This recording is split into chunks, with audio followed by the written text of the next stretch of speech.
It just wasn't deep enough. Well, that seems a little harsh, doesn't it? So smooth. I want to talk about this mixed tag team match that is announced for Bash in Berlin. The confrontation on Monday Night Raw between Rhea Ripley, Liv Morgan, Dominic Mysterio, Damian Priest in there. A whole segment, the whole breakdown, what we think is going to happen at Bash in Berlin. Ladies and gentlemen, welcome to Assemble. My name is Matt, and let's talk about this whole thing because this whole segment we had Rhea Ripley coming out. You had Liv Morgan, you had Dom over in the stands, and they're talking trash and everything. And then you had Damian Priest appear, and he confronts Liv Morgan and Dominic Mysterio. And this goes into a giant brawl that I loved. I think it was great that they actually went backstage. Priest is also just like a towering of a man over Dom, isn't he? It's ridiculous. We also then had the match between Damian Priest, Carlito, and this was fine, but it was obviously just more to set up for what was going to be coming next with the whole breakdown and everybody coming out, huge smudge and just everyone getting involved.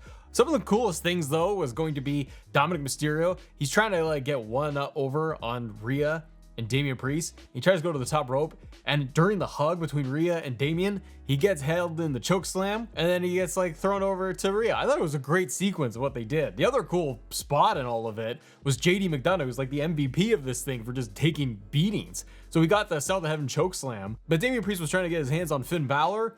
Finn moves, and then like they had just like a split second, and JD just ate that whole boot. It was great. Like I think it was really well done. Liv saved Dominic Mysterio from getting the riptide from Rhea Ripley, and we're getting that mixed tag team match at Bash in Berlin. So to rewind for a second though, Rhea Ripley and Damian Priest, since they both lost their respective matches at SummerSlam, they're now even bigger baby faces, especially Damian Priest. It's really cool to see how his character has already evolved in a short amount of time, because now he is paired up with Rhea Ripley, the Terror Twins, and they are going to go after the rest of the Judgment Day. And I think it's a really great way of booking this whole thing. All of their stories are obviously intertwined together. And so you're telling this multi-layered story with multiple characters. This thing I predict is probably going to go on till WrestleMania. But Priest is getting bigger and bigger reactions now as a clear-cut babyface. You're also doing the smart thing of, obviously because this is like the breakdown of Judgment Day, that because they're going up against a truly despised heel in Dominic Mysterio, for both Damian Priest and especially for Rhea Ripley, like you're getting more heat on Dom. And so with Damian Priest getting those moments of trying to get his hands on Dom, confronting him, Rhea confronting Dom, you're getting all that extra heat towards Dominic Mysterio and getting just bigger crowd reactions, more positive reactions for Rhea and especially Damian Priest. And I say especially Priest because Rhea is so over already and has been, but now it's like the fans now have permission to really cheer her. But Priest I find is like even the more interesting story with all of this, because with Rhea, you see it coming with the whole story they laid out with Liv Morgan getting in there in the clubhouse, the Judgment Day, and you could see all of this stuff happening. With Priest, it's been kind of this evolution of his character being the champion, and then he's been flirting like in the last year with like babyface, heel, do it on his own, have the help with Judgment Day, a lot of back and forth until he became champion, and then they really try to push him forward by getting some big wins, credible opponents, building him up more and more. And to me, it's the match against Gunther that really did, with him losing the belt. That's when it really took off in my eyes for Damian Priest. So the crowd really looked at him and said, wow, he can be like a main event guy. He's up there as a big baby face. Then obviously Judgment Day screwing him over takes things up a notch. But Bash in Berlin is going to be this mixed tag team match, and I'm fascinated to know what's going to happen. You know what I do love about Bash is that it's in Germany. So it's like, it's going to be on at like 1 o'clock in the afternoon, which is great for me. Because then I don't have to like stay up late. I'm tired all the time. So I like my midday wrestling. It's really nice. You got the whole afternoon. I can sit there with a coffee and watch some wrestling. Like, it's fantastic midday. But anyways, the mixed tag team match is going to be a lot of fun. I'm curious. Let me know in the comments below what do you guys think is going to actually be the outcome, because I don't think this is going to be clean cut. You've got to have a giant story moment. The most obvious thing is going to have Finn Balor and the rest of Judgment Day screw over Rhea and screw over Damian Priest, causing Liv and Dom to be able to pick up the win.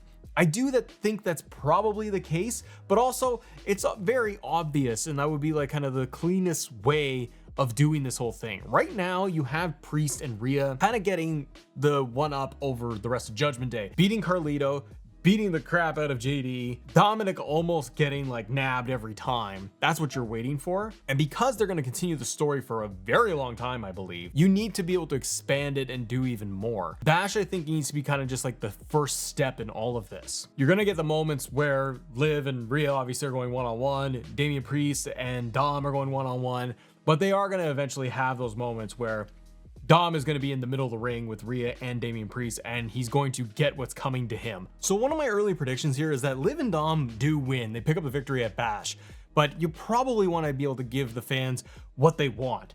What they want is for Riptide on Dom from Rhea Ripley. I think you're going to get that. I think you will get the big positive moment, but they're going to lose the match. And they're going to squirrel their way out of there with the help of rest of Judgment Day. Now, if you look at the timeline of everything, you do have another Saudi Arabia show coming up. Then you get into Bad Blood. I really think that Saudi Arabia show, are you going to do Liv and Rhea one-on-one there? That would make sense. And even Damian Priest versus Dom, maybe they're going to do that. They could kind of wait to do these bigger matches. That might be what they end up doing now that I think about it, is maybe you don't get Liv versus Rhea in Saudi. Maybe what they do is Damian versus Dom at Saudi Arabia, because then you can get Liv and Rhea in both of their respective corners, and you got Judgment Day, just everyone kind of involved, but you try to do the one-on-one match. And that way Priest can get a big win over Dom, but it can all break down, and then you get to Bad Blood. Bad Blood, I feel like, is going to be a much bigger show by having some big marquee matches. You might get the next match between Rhea and Liv there. They could do Finn versus Damian Priest at Bad Blood. It really depends how they want to stretch this thing out, because in my eyes, you want to be able to get one of these feuds all the way to WrestleMania, if not both of them. If they play their cards right and they can extend this thing, you got enough story here to get to Mania, because you might do Survivor Series, it might be a War Games thing, unless they're going to do something with the rest of the Bloodline, which would be kind of the obvious choice. But they got to do something at Survivor Series. Then you got the Rumble. Then you got Mania as kind of your big pay-per-views, PLEs. They got small stuff in between there. And the way Triple H books these sagas and these long-term stories, getting to WrestleMania in like 6 or 8 months is not that hard. Because once you get to the Rumble, you can basically make your way all the way to Mania. So I do think that there is a possibility that you get the final blow off of Finn and Damian Priest at WrestleMania, which would be killer for Priest, because now that they have made him a clear-cut babyface for the fans, I think that you want to be able to get him even higher. If you want to get Priest to level up even more, he's got to win the final feud, right? And Rhea would be the same deal, but for Priest to get to that next level, he's got to have this feud with Finn Balor probably until Mania. And they might have like 2-3 matches total to get to that final one, where he's finally triumphant over Finn Balor and the rest of Judgment Day, and they break off. And then it's going to be what's next for Damian Priest. Rhea Ripley, I really do see kind of the same thing. You could have Rhea win the Rumble once again and go in that direction so that she could finally get to Liv Morgan one-on-one. Because the way they treat Judgment Day right now, based on what we saw on Raw with Liv and Dom, is that they're all sneaky. They slide out of all the harm. They get out of the way. They can just kind of crawl their way away from Rhea and Damian Priest and not get destroyed. I do think that if they keep this kind of stuff going, a lot more of the backstage stuff, and doing the mixed match things, like you can get JD McDonough and Finn Balor versus Damian Priest and the partner of his choosing. They could do a lot of different mixed tag team options and mixing up who they're going after, because you could do Finn and Liv against Rhea and Damian Priest as well. And maybe that's something they do at Bad Blood, is another mixed tag. Like, there's a lot of different stuff they could do in order to get a WrestleMania. But it'd be really cool that by the time you got to WrestleMania, you got 2 nights of it. You might get Priest getting his hand raised over Finn, and you get Rhea winning back the title off of Liv Morgan. So far though, going into Bash in Berlin, I think the build has been fun. I think that they got enough to work with week over week to get to Bash, but I think Bash in Berlin is going to be another story beat in this entire thing. But yeah, that line from Rhea Ripley, I think that totally just emasculates Dom. It made her a bigger baby face. Dom can take all of this heat, which is wonderful, because that's the character that they've built with him as they tackle heat upon heat. Like SummerSlam, the guy was already a heel, and then he turns on Rhea and became a larger heel out of it. But comment below, what do you guys think about this whole storyline? Where do you think it's going to go at Bash in Berlin? And give me your predictions. Have a great day. Oh, and if you guys want to talk more WWE, check out this video I made on Cody Rhodes, kind of deep dive in the whole history and the rise, and then where we are today with the character overall. Have a great day. See ya.